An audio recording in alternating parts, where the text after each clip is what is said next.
اتنے भिखारी हैं बाजारों में کہ وہ भिखारियों سے گھبرا کے جو گاہک ہیں وہ جلدی میں ہوتے ہیں، وہ جلدی میں جب آتے ہیں تو ان کے پاس اتنا ٹائم نہیں ہوتا کہ وہ شاپنگ کے لیے اپنے میک اپ کر سکیں، اور وہ بس آنن فانن ہی بازاروں سے آتے ہیں اور نکل جاتے ہیں۔ تو وہ اس کے لیے مطالبہ کر رہے ہیں کہ اس کا کچھ کیا جائے۔ اس کا تو ایک ہی حل ہے کہ جو اکنامک سچویشن ہے اس کو کسی طرح سے بہتر بنایا جائے، اور وہ ہمیں بہتر ہوتی ہوئی نظر جو ہے ایکسکیوز می نہیں آ رہی۔ ناظرین، میں آپ کو تھوڑا سا لے کے چلنا چاہتا ہوں پاکستانی قبضے والے گلگتان کی طرف۔ پاکستانی قبضے والے گلگت بلتستان میں ناظرین اس وقت جو گیہوں کی سبسڈی تھی، آٹے کی سبسڈی، وہ ختم کر دی گئی ہے، اور اس کی وجہ سے اب جو بوری چاول کی 1200-1300 کی آتی تھی وہ اب 3000 روپے کی ہو جائے گی۔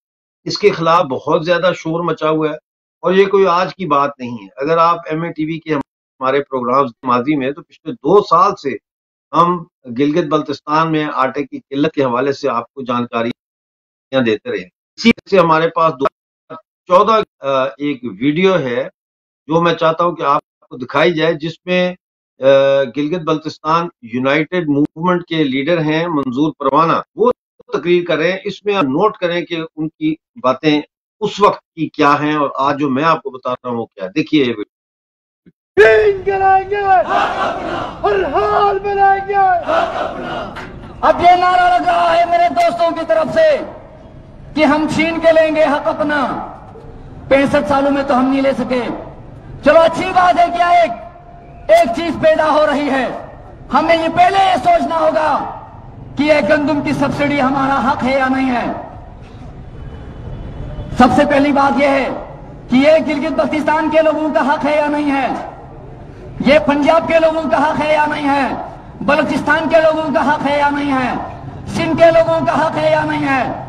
سندھ میں گندم پر کوئی سبسڈی نہیں ہے، بلوچستان میں گندم پر کوئی سبسڈی نہیں ہے، خیبر پختونخوا میں گندم پر کوئی سبسڈی نہیں ہے، بلوچستان میں گندم پر کوئی سبسڈی نہیں ہے۔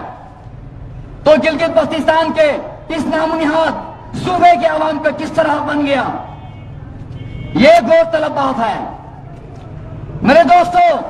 بس یہی تو چیز ہے، اسی نقطے کو سمجھنے کی ضرورت ہے۔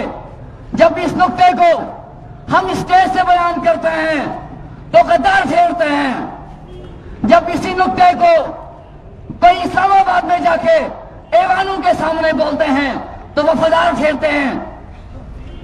یہ ہمیں سمجھنا ہوگا، ہاں گندم کی سبسڈی اس صورت میں ہمارا حق ہے جب ہم اپنے آپ کو متنازع علاقے کا باشندہ تسلیم کریں۔ اگر ہم اسلام آباد والوں کی طرح، لاہور والوں کی طرح، تھر والوں کی طرح، بلوچستان والوں کی طرح اپنے آپ کو پاکستانی 1 نمبر کی شہری سمجھیں گے تو آپ کو گندم کی سبسڈی کا کوئی حق نہیں رکھتے۔ گندم کی سبسڈی کا تعلق گلگت بلتستان کی متنازع حیثیت سے ہے۔ ہم ہمیشہ یہی بات کرتے ہیں کہ اگر گلگت بلتستان پاکستان کا یہ موقف ہے، انٹرنیشنل لیول پر یہ موقف ہے، اقوام متحدہ میں یہ موقف ہے کہ گلگت بلتستان ایک متنازع خطہ ہے،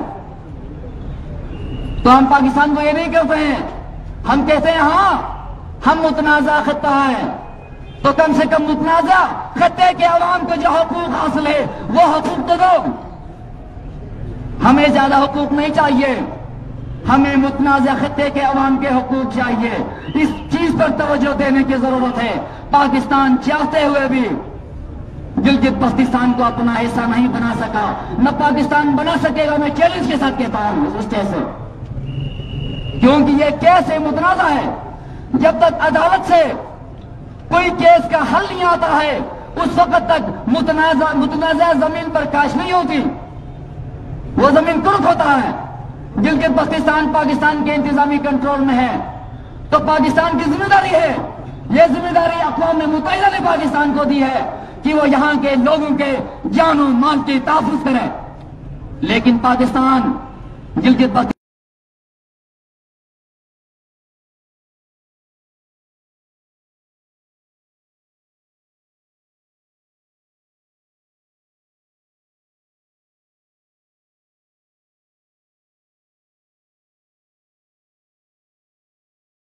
اب یہ نعرہ لگ رہا ہے میرے دوستوں کی طرف سے کہ ہم چھین کے لیں گے حق اپنا، 65 سالوں میں تو ہم نہیں لے سکے.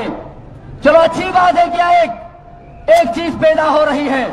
ہمیں یہ پہلے یہ سوچنا ہوگا کہ یہ گندم کی سبسڈی ہمارا حق ہے یا نہیں ہے. سب سے پہلی بات یہ ہے کہ یہ گلگت بلتستان کے لوگوں کا حق ہے یا نہیں ہے، یہ پنجاب کے لوگوں کا حق ہے یا نہیں ہے، بلوچستان کے لوگوں کا حق ہے یا نہیں ہے، سندھ کے لوگوں کا حق ہے یا نہیں ہے. سندھ میں گندم پر کوئی سبسڈی نہیں ہے، بلوچستان میں گندم پر کوئی سبسڈی نہیں ہے، خیبر پختونخوا میں گندم پر کوئی سبسڈی نہیں ہے، بلوچستان میں گندم پر کوئی. ناظرین، آپ نے یہ ویڈیو دیکھا اور اس میں 2-3 چیزیں نوٹ کرنے والی ہیں. ایک تو یہ کہ منظور پروانہ صاحب کی بڑی ہمت ہے کہ پاکستان کے قبضے میں جو گلگت بلتستان ہے وہاں پہ لوگوں کے اتنے بڑے جلسے سے خطاب میں وہ پاکستان کو وارننگ دے رہے ہیں اور پاکستان کو یہ بتا رہے ہیں کہ جو تم گندم کی سبسڈی دے رہے ہو یہ کوئی چیریٹی نہیں ہے، یہ اقوام متحدہ کے اصولوں کے تحت یہ ہمارا حق ہے، یہ ہماری گرانٹ ہے جو تمہیں ہمیں دینی ہے. اور پاکستان کو وہ یہ کہہ رہے ہیں کہ بھائی اگر ہم پاکستان کا حصہ نہیں ہیں تو پاکستان کے جو حقوق ہیں شہریوں کے وہ تو ہمیں نہیں آپ دیں، لیکن جو متنازع خطے کے لوگوں کی حیثیت سے ہمارے حقوق کم از کم وہ دیں. ناظرین، عوامی ایکشن کمیٹی گلگت بلتستان جو ہے جس کا ان کی پارٹی حصہ ہے United movement, Gilgit Baltistan United movement, وہ اب پورے گلگت بلتستان میں پردرشنز کا جو ہے وہ تیاری کر رہے ہیں. اور میرا اپنا ذاتی خیال یہ ہے کہ آنے والے دنوں میں گلگت بلتستان میں ایک دفعہ پھر جو ہے بہت بڑے پیمانے پر مظاہرے شروع ہونے جا رہے ہیں. اس کے علاوہ ناظرین، جیسا میں کہہ رہا تھا کہ پی او جے کے میں پاکستانی اکنامک کرائسس جو ہے اس کا سپل اوور نظر آ رہا ہے، تو اسی طرح سے یہ سپل اوور جو ہے ہمیں اب گلگت بلتستان میں بھی نظر آ رہا ہے، جہاں کئی علاقوں میں ٹرانسپورٹرز نے کرایوں میں 40% اضافہ کا اعلان کر دیا ہے اور ان کے کرایوں میں 40% اضافہ کر دیا گیا ہے. اور اس کے علاوہ جو گیہوں کی سبسڈی مل رہی تھی اس میں سے 4 ارب روپے مزید کم کر دیے ہیں گلگت بلتستان کے لیے. اور سکردو میں دھرنے چل رہے ہیں بجلی کے لوڈ شیڈنگ کے خلاف. اور اسی طرح سے سب ڈویژن روندو جو ہے ان کے دور افتادہ اسکولوں میں چونکہ ٹیچرز نہیں ہیں تو عورتوں نے مظاہرے شروع کر دیے ہیں اور وہ کہہ رہی ہیں کہ ایک اسکول ہے جس میں 11 ٹیچر ہونے چاہیے، 4 پڑھا رہے ہیں. ایک اور پرائمری اسکول ہے جس میں 4 کے بجائے 1 استانی پڑھا رہی ہے. تو یہ صورتحال ناظرین اس وقت وہاں کی ہے. اور میرے ساتھ میرے مہمان جو ہے وہ جڑ گئے ہیں، ان کو ہم لے لیتے ہیں مہمانوں کو.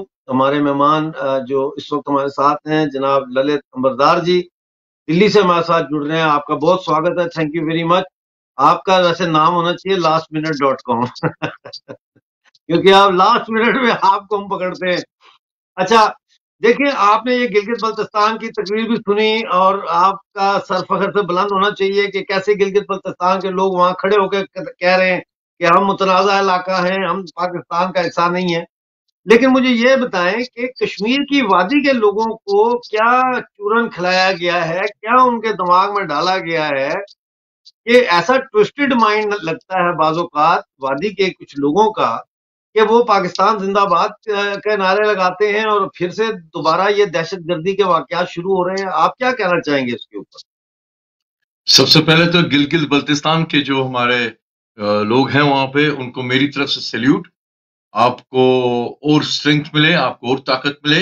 ہم لوگ اپنی طرف سے یہاں پہ اپنی سرکار پہ جہاں پہ موقع ملتا ہے ہم پریشر ڈالتے ہیں کہ ہماری ہندوستان کی جو ایک اسٹریٹجک امپیریٹیو ہونا چاہیے ہندوستان کے لیے گلگت بلتستان کی آزادی، کیونکہ گلگت بلتستان کے لوگوں کا جو پرسیکیوشن ہو رہا ہے اس کو ختم کرنا بھارت سرکار کی ایک سویلائزیشنل نیشنل اوبلیگیشن ہے.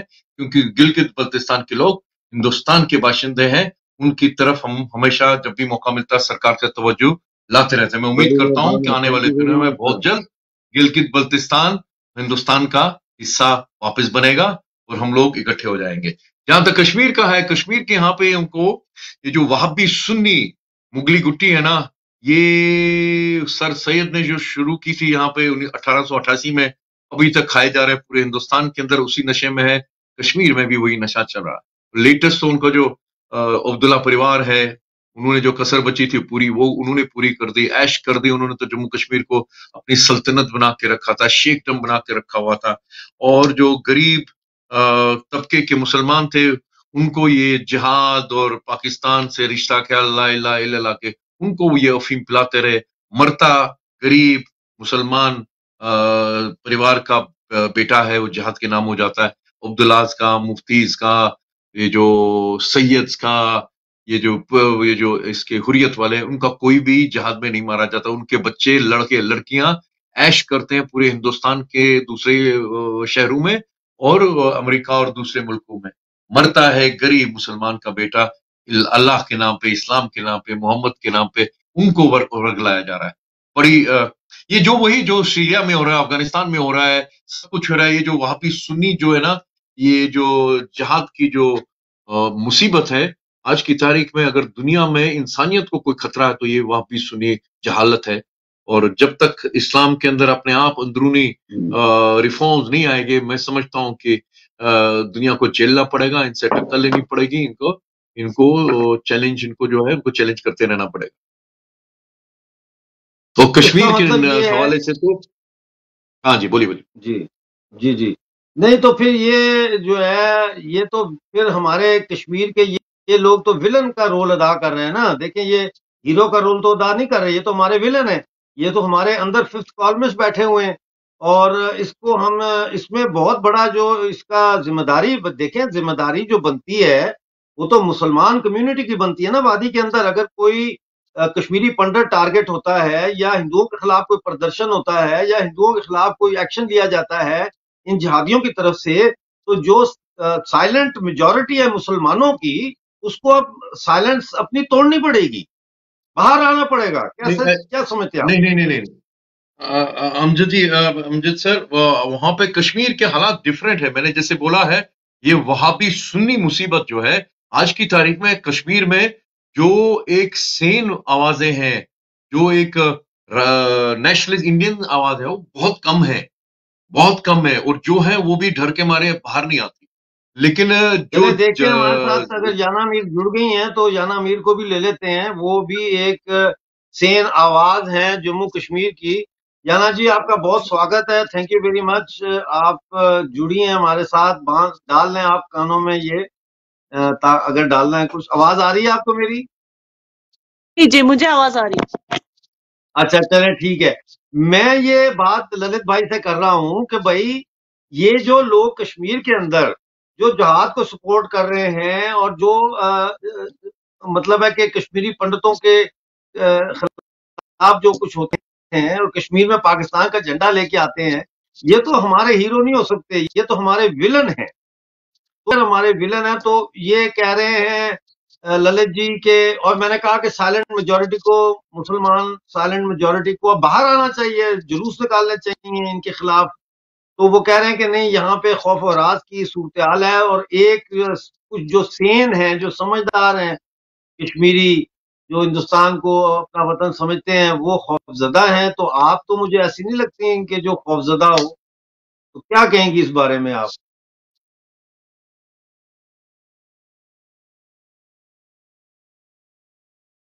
आवाज नहीं आ रही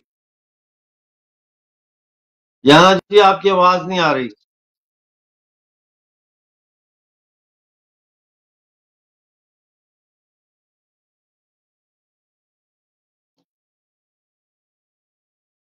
ये उतार ही दें आप, शायद इसकी वजह से कोई प्रॉब्लम आ रही।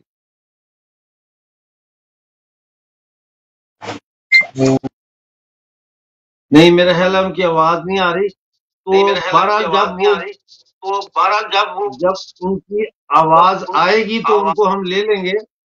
ललित जी, मुझे ये बताएं कि एक मुसलमान लड़की सोशल मीडिया पे एक्टिव थी, डांस की अच्छी अच्छी वीडियो डाल रही थी, लेकिन उनको तो हिंदू नहीं थी, उनको इसलिए जी मारा इन्होंने। ये बहुत वाजिब सवाल पूछा आपने।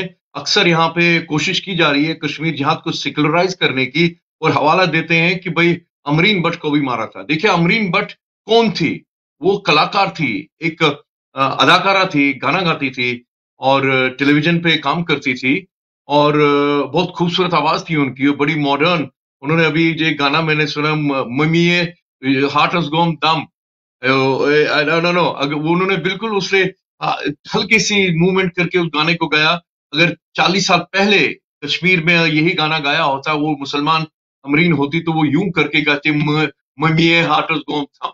लेकिन कश्मीर के अंदर चूंकि अभी वहाबी सुन्नियों की चलती है, वो बेचारी डर डर के अपनी अदाकारी करती रहती, उसके बावजूद मारा। इसलिए मारा क्यों? इसलिए नहीं मारा कि वो मुसलमान है, इसलिए मारते हैं मुसलमान ये वहाबी मुसलमानों को क्योंकि वो समझते हैं उनको मुसलमान ही नहीं, वो समझते काफिर है।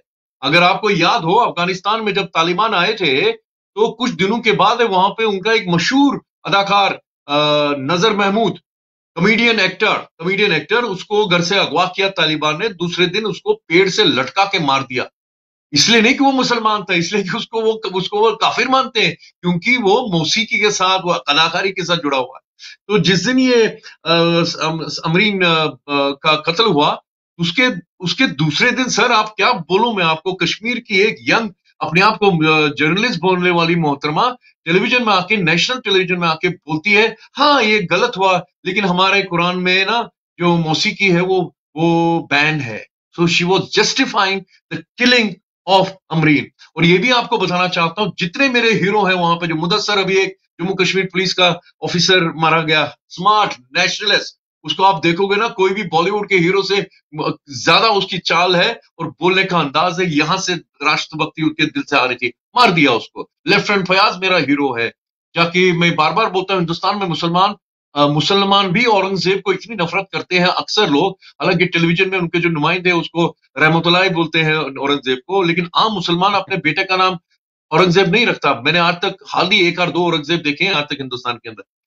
राइफलमैन औरंगजेब जब मरता है देश के लिए आर्मी में होते हुए, भारतीय आर्मी के अंदर, उसको वो जो आपके पीर पंचाल एरिया से है, जम्मू खत्ते से है, वो गुज्जर इलाके से, तो कहता है कि मेरा एक बेटा तो शहीद हो गया, मेरे 3 बेटे और हैं, उनको भी हिंदुस्तानी फौज में भेजूंगा।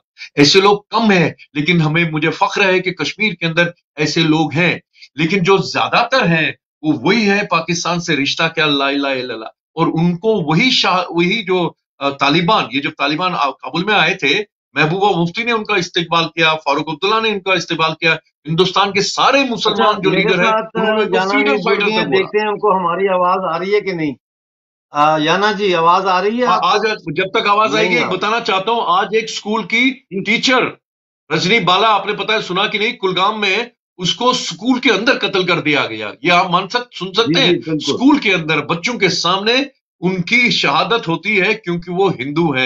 जम्मू की थी, सांबा के इलाके की, आज सुबह सुबह उनको स्कूल के टाइम पे स्कूल के अंदर कत्ल कर दिया। ये रिसेंट डेवलपमेंट है आज कश्मीर के अंदर। और कश्मीर के जो हिंदू, आपने सुना राहुल भट्ट का कत्ल हुआ था, उसके बाद रंजीत सिंह रजौरी के वहां पे बारामूला में मारे गए थे, और बीच में अमरीन का कत्ल हुआ।